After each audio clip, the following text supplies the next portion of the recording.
What is going on, family? Today's video, I'm going to show you exactly how to set up a ketogenic diet the right way. Let's get it.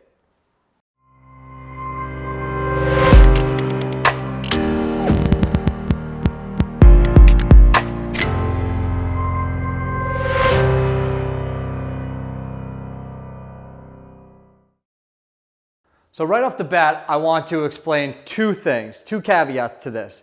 One, when you're setting up a ketogenic style diet or keto diet from here on out, you're going to either set it up for health-wise or for macros, right?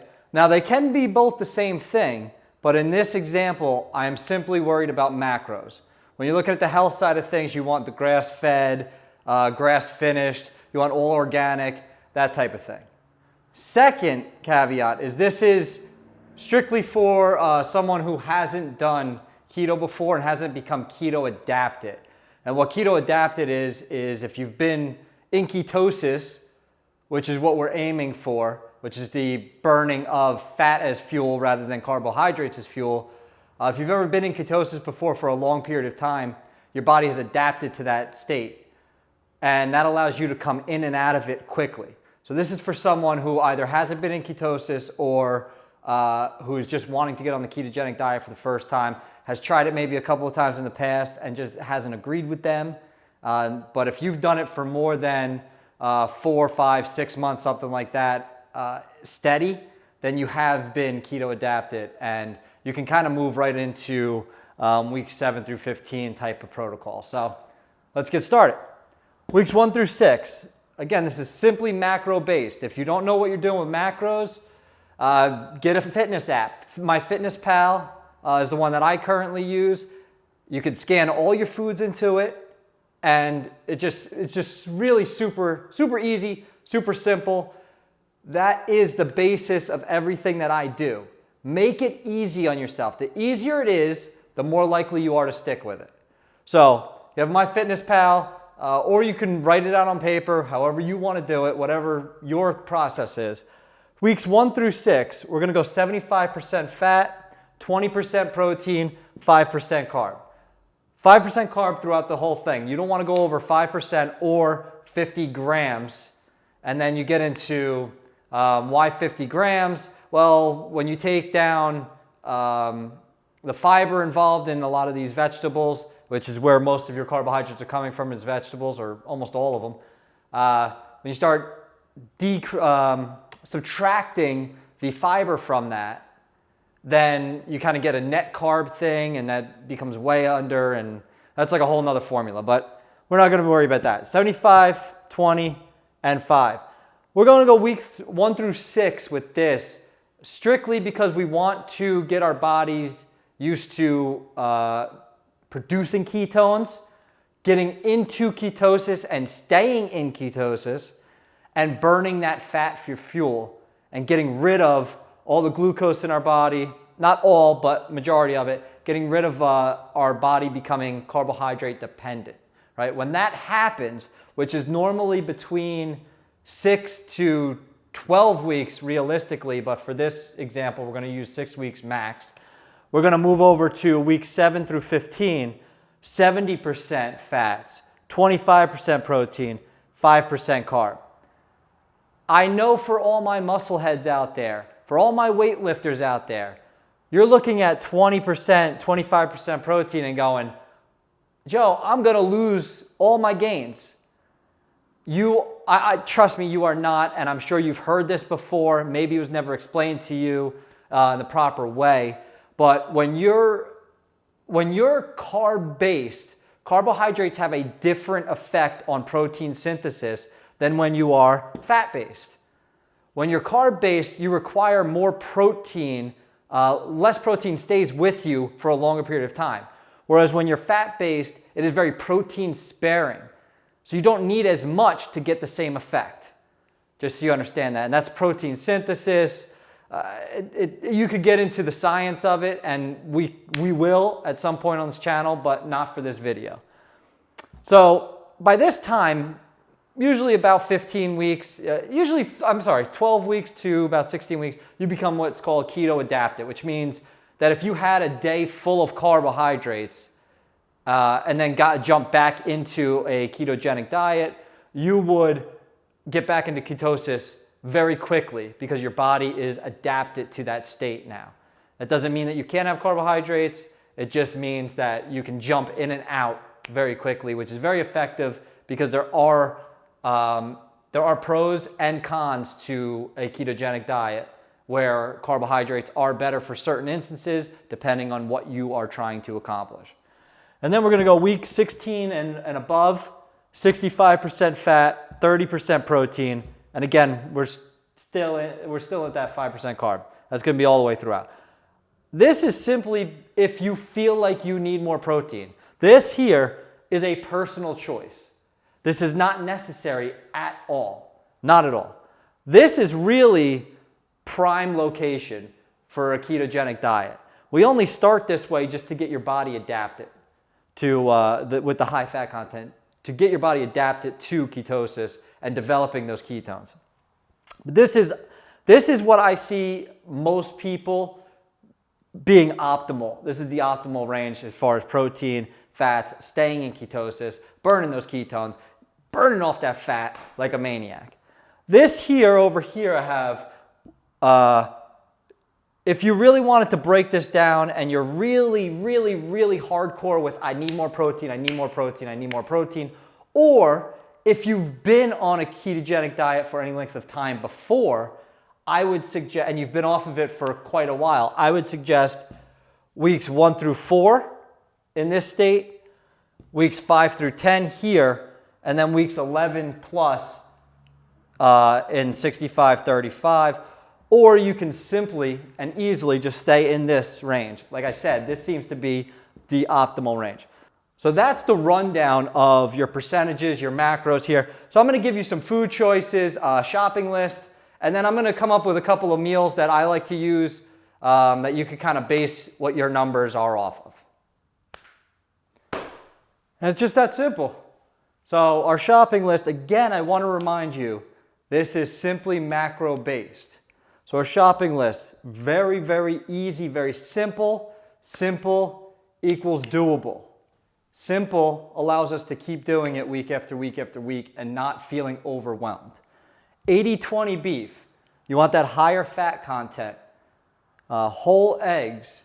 No, eggs are not bad for you. They do nothing with your cholesterol. You can Google the latest research, not research from 30 or 40 years ago, but the latest research indicates that the cholesterol that's in eggs, whole eggs, is not the same thing. It does not mess with the cholesterol within your body, does not raise or lower unless you are super sensitive to it, which is a very, very small percentage of the population. We're going to throw in bacon here just for the taste.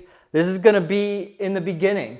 Come towards the end, you're probably going to get rid of that if you really want to, or you can see how things feel for you. I buy the bacon that's already cooked. You just got to microwave it. Cooking bacon every day can be a real hassle and can be real messy. And again, easier is better. So I buy one, it comes in, it's microwavable, but it's already cooked. You heat it up 10 seconds a slice, boom, it comes out, it's great, it's crispy, it's wonderful.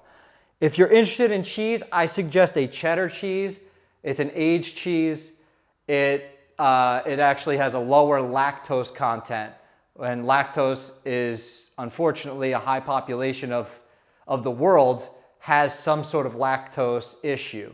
So this is just a lower lactose cheese. You can use whatever you want as long as it fits whatever macros you're looking for. Our nuts, I tend to stick with macadamia nuts. They're the highest in fat. They taste great, and you get more bang for your buck. Almonds are also a great choice, and you have walnuts, but you get these in the baking aisle, just plain walnuts with nothing on them. That took me a while to find. Vegetables, I like to stick, again, this is a very basic plan, but it'll get you to where, as you can see in the photos in the thumbnail, it will get you to where you want to be. Spinach I use, broccoli, and cauliflower. I'm not a big fan of cauliflower, but I found a couple of certain ways to make it. Cauliflower rice, you mix that in with your beef. It tastes good. You mix it in with some beef stock, and you get that sodium from the beef stock, and it's just a really good meal. Broccoli is very simple. I buy the Bird's Eye Smart Fresh bags, or microwave fresh bags, or whatever the case may be, and I cook up a bag a day. You know, I might cut it in half depending on your meals.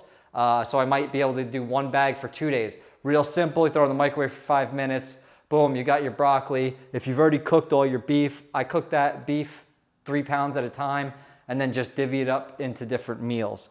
Our fats. Now this is where we're going to get those high percentages of fats. A lot of times you can't get them just from regular meals because fat dense meals, 80-20 beef, eggs, and all that stuff, it's highly satiating, meaning you after you eat something like that, you're not really hungry afterwards. So this is where I like to put in my teas or my coffees. So I'm going to use grass-fed butter. We've all heard the bulletproof coffee. This is the only thing that I say grass-fed for if you're just searching for macros. Why? Grass-fed butter has 5 times the CLA that regular butter has. That's conjugated linoleic acid. Who cares? That is the number one studied weight loss supplement in the world. Scientists agree worldwide of its weight loss effects. And in what we're doing here is definitely a big positive. And it's hard to get a whole community of people to agree.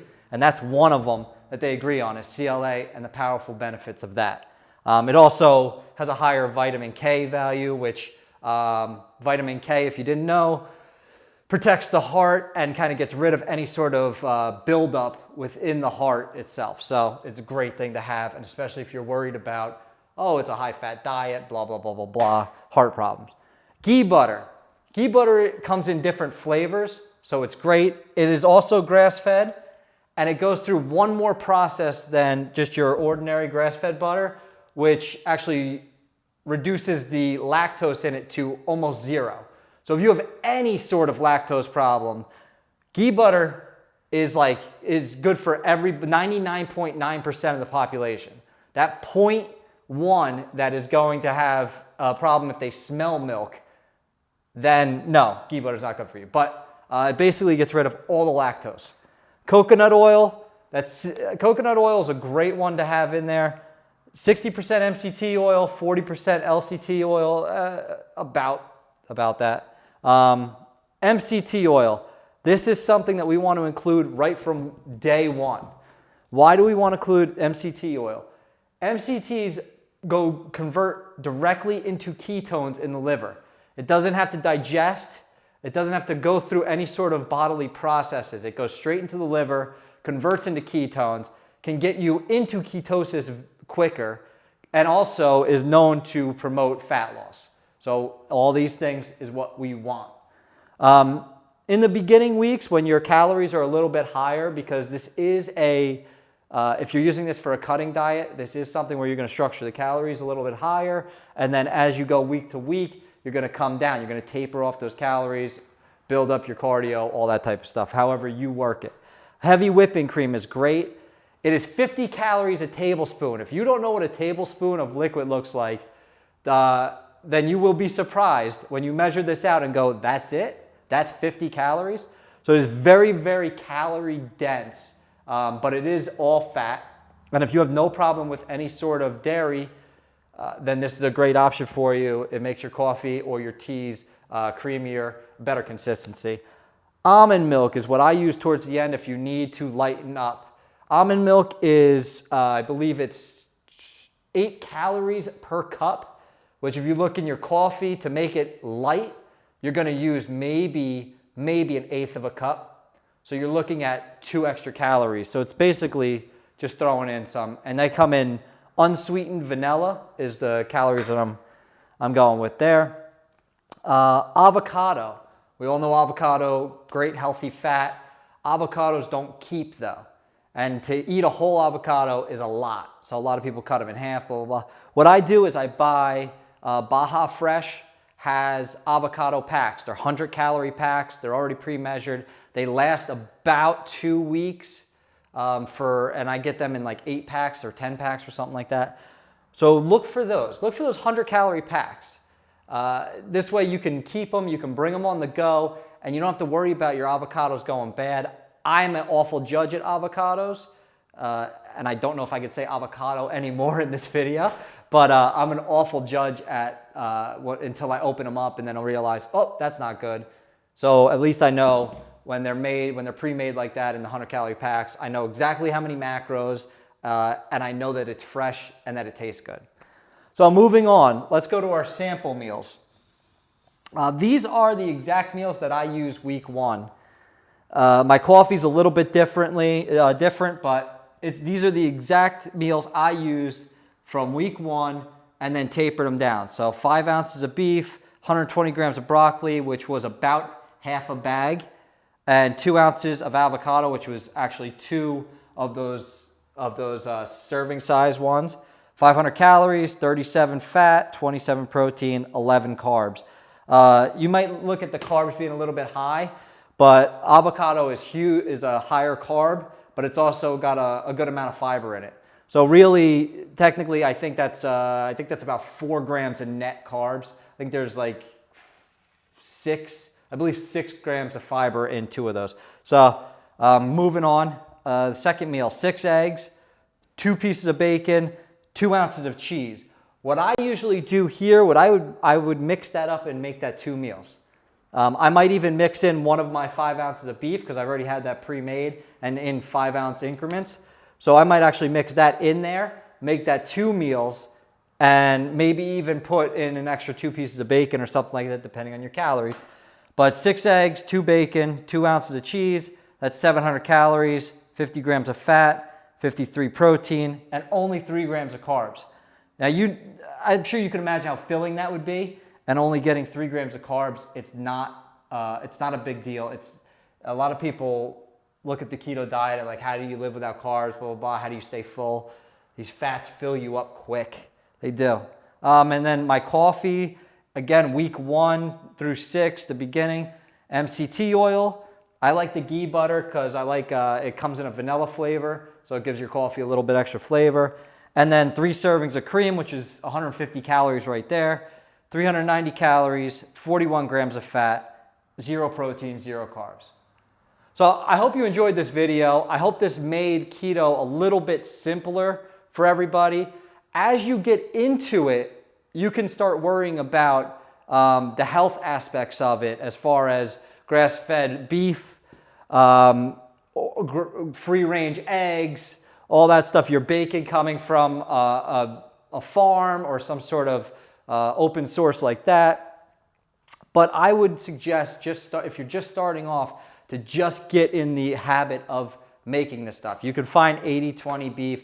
Grass-fed beef itself is only $6.99 a pound at most places for a pound packet that comes prepackaged. Now that's not grass finished, but that's a whole nother story. So I hope that this makes keto a little bit simpler for you. I hope, again, it simplifies the process. It's not so scary anymore, and you can really get huge benefits and see huge results with this. Like the video, subscribe to the channel, and I'll catch you in the next one.